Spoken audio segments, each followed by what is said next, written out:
Hi, my name is Laura Holzer, and this is my Culture Project Part 2.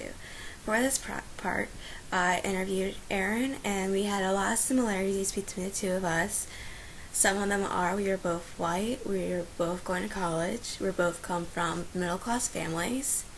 But some of the differences were that her ancestry did come from Poland, which is noticed in her last name, and then mine is split in half between the Irish and the German side.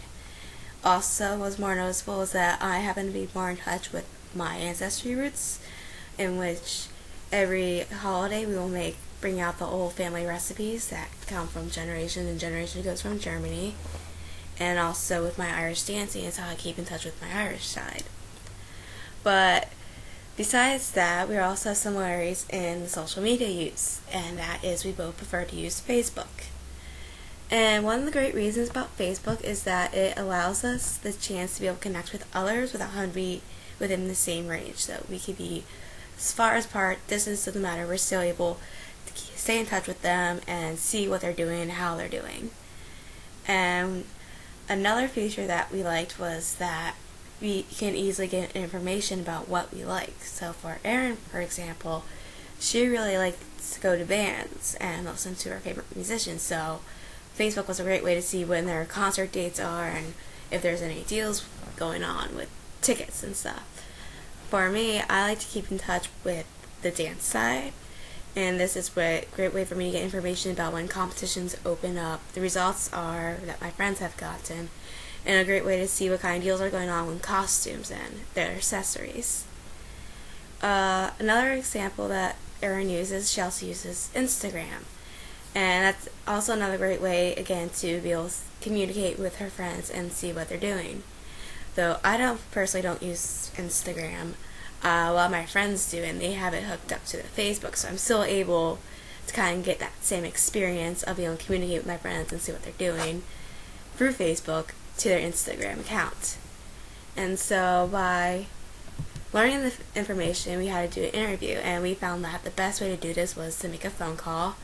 Originally we were going to do email, but that just wasn't working out. It was the emails, just we weren't getting them, so we decided phone call was the best. That way it's in real time and we're able to communicate with each other much easier.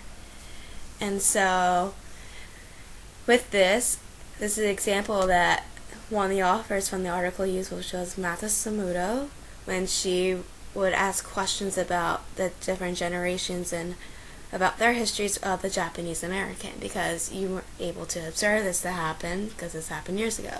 Same with my group, was that we can't really observe what the other person is doing in regards to social media use because our schedules are so different.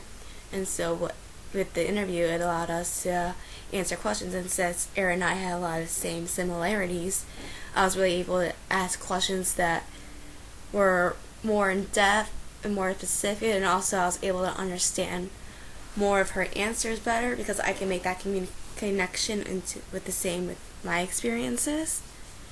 And so this goes with released the article The Vulnerable Observer, in which one great way in writing the ethnographies is to be able to connect it to your own experience, which then helps you gain a better understanding, and then that understanding you can then transfer onto your audience so they can see that experience and be able to get their own connections and be able to understand the culture a little better. And then for me, that was what really helped me understand why Erin uses Facebook, and then I was able to make a further assumption about why our generation or other people may use Facebook through my experiences, which is be able to connect with others, and that's easier. And then so since I was able to make that connection, in order to further the project, if we need to, we can then learn why people use other certain social media sites like Pinterest and Twitter